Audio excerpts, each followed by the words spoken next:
जरा सोचो, अगर एक शाओलिन मॉन्क एक आम स्कूल में पढ़ने लगे, क्या हालत होगी बाकी बच्चों की। कुछ ऐसा ही होता है हमारी आज की कहानी में। कहानी की शुरुआत होती है ली नाम के एक लड़के से, जो एक शाओलिन गुरुकुल में कुंफू सीखता था। वो जन्म से ही यहाँ पर ट्रेनिंग ले रहा था। एक दिन ली गुरुकुल के मंदिर में गया और माफी मांगी, क्योंकि अब जो वो करने वाला है वो शायद सही नहीं होगा। उसी वक्त एक योद्धा ने साइड से उस पर हमला कर दिया। अचानक हमले से ली चौंक गया, लेकिन उसने जैसे तैसे वार का सामना किया। योद्धा ने उसे दीवार पर फेंक दिया, लेकिन ली कूदकर वापस आ गया। उसने हवा में ही योद्धा के सीने पर वार किए और कुछ ही पलों में उसे हरा दिया। इसके बाद बारी आई एक तलवारबाज योद्धा की। ली ने उसे भी अपनी काबिलियत से धूल चटा दी। इसके बाद वो तीसरे योद्धा की ओर बढ़ा। हालांकि वो योद्धा ध्यान में बैठा था, लेकिन फिर भी ली के आने की आहट सुनकर उसने अपनी माला शीशे में दे मारी, जिससे ली की आंखें चौंधिया गई। अगले ही पल में उसने ली को उठाकर जमीन पर पटक दिया। योद्धा बस जीतने ही वाला था कि ली फिसल कर बच गया और फिर दोनों में जबरदस्त लड़ाई शुरू हो गई। अंत में जीत ली की ही हुई। फिर वो मंदिर में सर झुकाकर बाहर चला गया। गुरुकुल के टीचर ने उसे बताया कि परीक्षा में उसने सबसे ज्यादा हुनर दिखाया है, इसलिए उसे शहर के नए स्कूल में जाने का मौका मिलेगा। शहर में वो 3 लोगों के परिवार के साथ रहेगा, जिसमें 2 बच्चे और एक उनका पिता है। वो आदमी दरअसल एक साइंटिस्ट है जो गुरुकुल के टीचर को जानता था। इसके बाद ली नए शहर की ओर रवाना हो गया। नए स्कूल में एक 15 साल का लड़का फैंग था, जो टाइकोंडो का खिलाड़ी था। उसकी छोटी बहन शैन शैन अपने भाई से बेहद प्यार करती थी। स्कूल के टाइकोंडो क्लब को लैन संभालती थी। वो फैंग के मुकाबले देखकर उसे उसकी कमियां बताती थी, ताकि वो और बेहतर हो सके। लैन का भाई तो एक नंबर का पेटू था। उसे हर वक्त खाने के सिवा कुछ नहीं सूझता था। वो चारों अच्छे दोस्त थे और आसपास ही रहते थे। दरअसल ली लैन के घर ही रहने आने वाला था। उनके पिता डॉक्टर हैन कड़ी मेहनत से काम में जुटे थे। उसकी पत्नी कई साल पहले गुजर गई थी, तो अब वो काम में मस्त रहता था। वो एक खास डिवाइस तैयार कर रहा था, जिस पर शहर के गुंडों की नजर थी। डॉक्टर हैन ने बच्चों को कॉल किया, पर लैन खुश नहीं थी, क्योंकि उसके पिता कभी घर ही नहीं आते थे। डॉक्टर हैन ने जल्द ही आने का वादा किया और उन्हें एक तोहफा खोलने को कहा, जो उसने घर पर भिजवाया था। असल में उस डब्बे में वही डिवाइस था जो वो गुंडे चुराना चाहते थे। तभी ली ने दरवाजा खटखटाया और लैन उसे अंदर ले आई। वो उसे उसका कमरा दिखाने ले गई और उधर उसके पिता को गुंडों ने बंदी बना लिया। उस गैंग के लीडर लैरी ने डॉक्टर हैन को धमकाकर उससे वो डिवाइस मांगा। डॉक्टर हैन ने कहा कि ऐसा तो कोई डिवाइस है ही नहीं। उसने बताया कि वो तो एआई टेक्नोलॉजी पर काम कर रहा है, जिससे कि उसके बच्चे अपनी माँ की आवाज वाले रोबोट से बात कर सकें। लेकिन लैरी को उस पर विश्वास नहीं हुआ। उसने सीसीटीवी फुटेज से पता लगाया कि वो डिवाइस तो डॉक्टर हैन के घर जा चुका है। फिर लैरी के 2 चेलों ने आगे बढ़कर डिवाइस चुरा कर लाने का जिम्मा ले लिया। स्लॉपी और फिस्ट काफी खुश थे, क्योंकि गुंडे बनने के बाद ये उनका पहला मिशन था। उन दोनों ने अजीबोगरीब कपड़ों से भेष बदला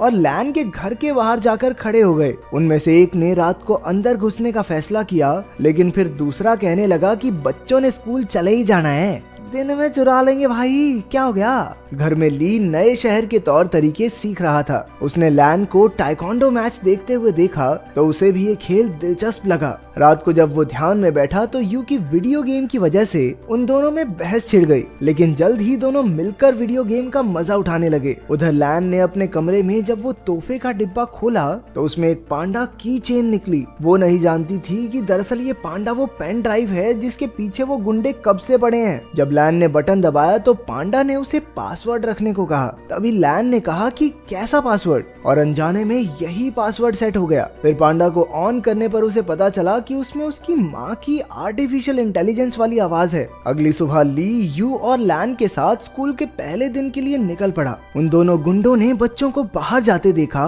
और अपने प्लान को अंजाम देने का फैसला किया। लेकिन तभी उनमें से एक की नजर उस पैंडा की चेन पर पड़ी, जो लैन ने अपने बैग से टांग रखा था। अब उन्होंने लैन से वो डिवाइस छीनने का प्लान बनाया। रास्ते में लैन ने ली को फैंग से मिलवाया। उसी वक्त एक गुंडे ने चुपके से की चेन चुरा ली और वहां से भाग गया। तभी ली ने उसे देख लिया और अपनी फुर्ती दिखाते हुए उसने गुंडे को झट से पकड़ लिया। तभी फैंग भी उसका साथ देने आ गया और दोनों ने मिलकर उस गुंडे की खूब धुलाई की। लेकिन वो गुंडा अब भी नहीं माना और एक बार फिर से पैंडा चुरा कर भाग निकला। अब की बार उन सभी दोस्तों ने मिलकर उसे कचरे के डब्बे में फिट करके सड़क से लुढ़का दिया। फिर स्कूल में ली की क्लास के बच्चे एक शाओलिन योद्धा को देखकर हैरान रह गए। वो उससे पूछने लगे कि क्या कभी वो शादी कर सकता है। वो उससे उल्टे पुल्टे सवाल पूछने लगे। तुम कभी शादी कर सकते हो क्या? भाई कुंफू करके दिखा दे भाई। हाँ एक बार दिखा दो, हाँ एक बार भाई, एक बार कुंफू करके दिखा दे भाई, मजा आ जाएगा।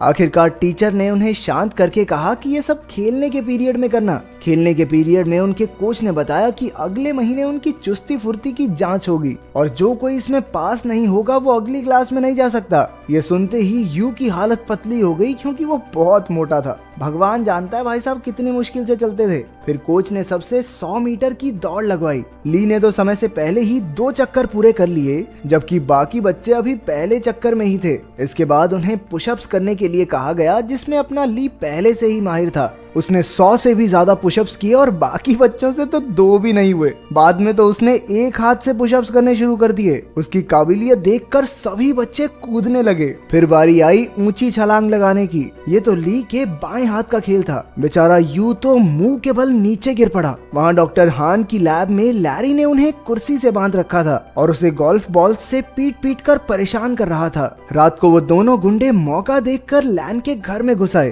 तभी ली की नजर उन पर पड़ गई और वो एक खिलौने के पीछे छिपकर उन्हें डराने लगा, लेकिन उन्होंने जल्द ही उसे देख लिया और मौका देखकर उस पर हमला कर दिया। जब लैन वहां पहुंची तो गुंडों ने पैंडा चुरा लिया और फरार हो गए। ली ने लैन और यू को सारी कहानी बताई, लेकिन उन दोनों को लगा कि वो मजाक कर रहा है। इसके बाद हम देखते हैं कि वो दोनों गुंडे अपने मुंह में गोल्फ बॉल्स भरकर लेटे हुए थे। असल में उन्होंने गलती से पैंडा की चेन की जगह वैसा ही दिखने वाला एक परफ्यूम चुरा लिया था। लैरी को एक खास डिवाइस 3 दिन के अंदर किसी कंपनी को बेचना है और इसीलिए अब उसे बेचैनी होने लगी। उसने बड़े गुस्से में उन दोनों गुंडों की गोल्फ बॉल से निशाना लगाया और उन्हें धमकाकर जल्द से जल्द वो खास डिवाइस लाने का ऑर्डर दे दिया। अगले दिन स्कूल में सारे बच्चे फैंग का टाइकोंडो मुकाबला देख रहे थे। वहीं यू और शैन शैन पीछे बैठी 2 बदसूरत लड़कियों के बारे में बातें करने लगी। ये लड़कियां कोई और नहीं बल्कि वो दोनों गुंडे ही थे जो भेष बदल कर वहाँ आए थे। उन्हें लैन के बैग पर वो पैंडा दिखाई दिया और दोनों उसे चुराने के लिए सही मौके का इंतजार करने लगे। उसी वक्त ली ने फैंग को एक मुकाबले की चुनौती दी।